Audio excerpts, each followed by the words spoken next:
안녕하세요. 자바스크립트의 디스에 대해서 테크톡 진행할 모던 애저의 3기 이한결입니다.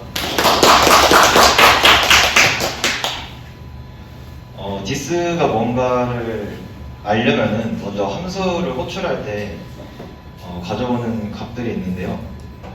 함수를 지금 호출을 했을 때 파라미터라는 거를 매개 변수죠. 이걸 받아오고 그리고 아규먼트라는 것도 받아옵니다. 근데 암묵적으로 좀 받아오는데 그때 또 한 가지 받아오는 게 디스라는 객체인데요. 저희 오늘 이 디스에 대해서 알아보도록 하겠습니다. 구체적으로 디스에 대해서 설명하기 전에 간단히 개념에 대해서 설명드리자면은 지금 함수가 선언이 된 곳이 많은 스코프 중에 중첩으로 쌓여있다고 가정을 했을 때 세 번째 스코프 안에서 함수가 선언이 됐고 그 함수를 실행을 했을 때 그때의 디스는 이제 이 세 번째 스코프를 뜻하고요. 만약에 두 번째 스코프에서 디스를 실행을 한다면 스코프 두 번째를 뜻하는 객체가 되겠고 첫 번째 스코프에서 디스를 사용을 하면은 첫 번째 스코프에 있는 객체들을 가져오게 됩니다. 그래서 이 디스는요, 함수 호출을 할 때랑 메소드 호출을 할 때, 그리고 생성자 함수를 호출할 때 사용을 할 수가 있는데요. 먼저 함수 호출을 할 때는 그냥 1차원적인 함수 호출도 있고 함수 안에 또 함수가 있는 내부 함수 호출 때도 사용이 가능합니다. 그리고 메소드, 그러니까 객체 안에 밸류 값이 함수일 때 메소드라고 부르죠. 그 내부에서 디스를 호출할 수도 있고요. 콜백 함수에서도 디스를 호출할 수도 있다고 합니다. 그래서 먼저 함수를 호출할 때 디스가 어떻게 접근이 되는지 코드로 예시를 확인해 보겠습니다. 코드가 엄청 많은데 저희가 좀 집중해서 볼 곳을 좀 미리 체크를 해놨어요. 그래서 체크된 곳만 확인을 해주시면 될 것 같아요. 지금 간편히 소개를 하기 위해서 그냥 함수라고 변수명이 지어진 함수를 1차 함수라고 할게요. 1차 함수에서 디스를 출력을 해봤고요. 그리고 1차 함수 안에 있는 함수 2라는 함수에서도 디스를 출력을 해봤어요. 근데 지금 이 코드가 크롬 브라우저 개발자 도구 안에서 실행한 코드이기 때문에 전역 객체가 일단 윈도우라는 거를 감안을 해주시고요. 그래서 1차 함수에 있던 함수 2에 있던 둘 다 디스가 윈도우가 찍혔어요. 여기서 말할 수 있는 게 객체가 아닌 함수에서 디스를 찍을 때는 디스가 갖고 있는 객체의 값은 전역 객체이다. 이게 만약에 Node.js라는 글로벌이라는 값이 되겠죠. 그리고 두 번째는 메소드 내부에서 호출을 할 텐데요.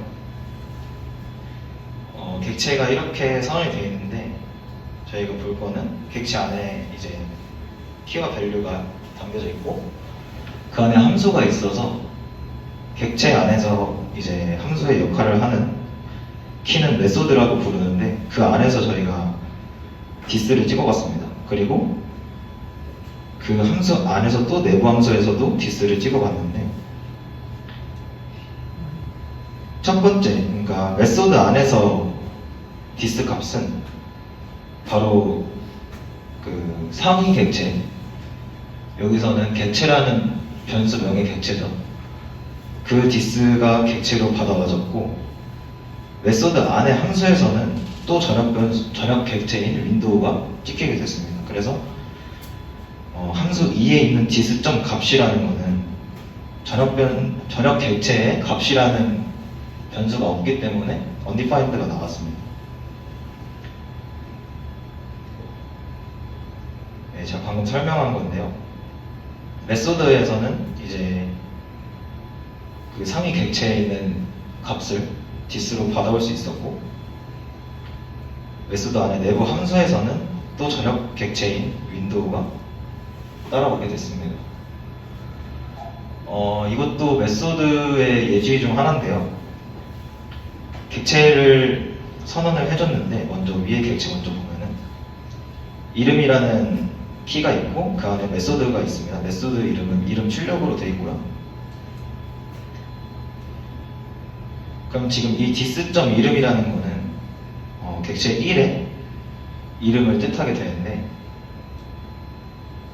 이 두 번째 객체에서는 메소드를 직접 설정을 해주지 않았어요. 그러니까 이름 출력이라는 함수를 직접 객체에 넣어주지 않았고 후에 객체 2에다가 이름 출력이라는 메소드를 추가를 해줬습니다. 그게 이 코드예요.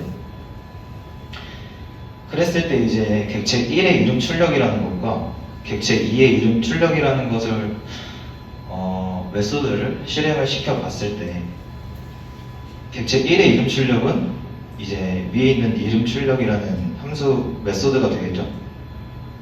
그리고 객체 2의 이름 출력은 객체 2 안에 있는 이름 출력이라는 메소드가 될 겁니다. 네, 그랬을 때 오른쪽에 지금 리와 김이 보이는데 그게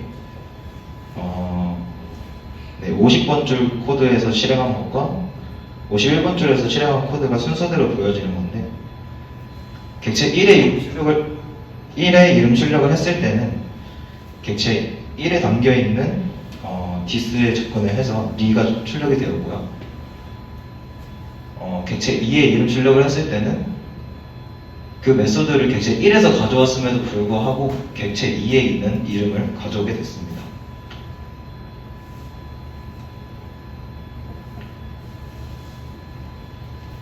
그리고 콜백 함수에서도 dis를 사용할 수 있다고 해서 예시를 가져왔는데요. 네, 객체 안에서 메소드가 있고 그 메소드 안에서 setTimeout이라는 콜백 함수를 가져왔는데 setTimeout은 간단하게 설정한 숫자만큼의 시간이 흐른 후에 실행을 하겠다는 함수입니다. 이 콜백 함수에서도 저희가 지금 dis를 찍어봤을 때 객체에 접근하지 못하고 전역 객체에 접근을 하게 됐습니다. 그래서 함수 호출에 대해서 dis는 무조건 전역 객체로 바인딩이 된다라는 걸 알 수 있었는데 근데 저희는 이제 dis라는 값을 사용하기 위해서 함수에서 필요할 때가 있어요. 그럴 때는 또 어떻게 사용을 해야 되는지 알아봤는데 제가 좀 애용하는 사이트인데요. 포이에마 웹이라고 해서 여기서 dis에 대해서 알아보니까 매개 변수가 받아졌을 때 그 함수 안에서 변수명과 같을 경우에 그 값을 구분하기 위해서 dis를 사용한다라고 되어 있어요. 그러니까 함수를 호출을 했을 때 파라미터, 아규먼트 그리고 dis가 있는데 보통 파라미터와 dis의 값이 파라미터와 dis에 있는 변수명이 같을 때 구분을 하기 위해서 dis라는 것을 명시해 주기 위해서 사용을 한다고 합니다. 그래서 또 예시를 가져왔어요. 이거는 객체라는 객체 안에 메소드 안에 내부 함수인데 여기서 dis를 접근을 하고 싶으면은 저희가 원하는 값은 이 객체 안에 이름이라는 범위가 되겠죠. 네, 그러면은 dis를 변수로 선언을 해주고 그 내부 함수에서 변수에 접근을 하면 저희가 원하는 dis의 값을 가져올 수 있다고 합니다. 근데 변수로 선언을 해주지 않고 그냥 가져오면 또 undefined가 나온다고 해요. 지금 undefined가 나오는 이유는 이건 개발자 도구에서 실행한 코드가 아니라 VS 코드에서 실행한 결과이기 때문에 아마 크롬이나 브라우저에서 실행하면 또 윈도우라는 객체가 나올 겁니다. 그래서 dis는 매개 변수랑 함수 내 변수명이 같은 경우에 좀 구분을 하려고 사용을 하는 객체 접근 방식이고요. 그리고 함수를 아까 예시를 보셨다시피 선언하는 방식에 따라서 상위 스코프를 결정한다 라는 걸 알고 계시면 좋을 것 같습니다. 그래서 선언하는 방식은 이제 그 메소드나 함수를 어느 위치에서 어떻게 호출을 했느냐가 되는 거고요. 그거를 이제 저희는 레시컬 스코프라고 칭합니다. 자바스크립트는 레시컬 스코프를 따르는 언어라고 합니다. 네, 이상 발표 마치겠습니다.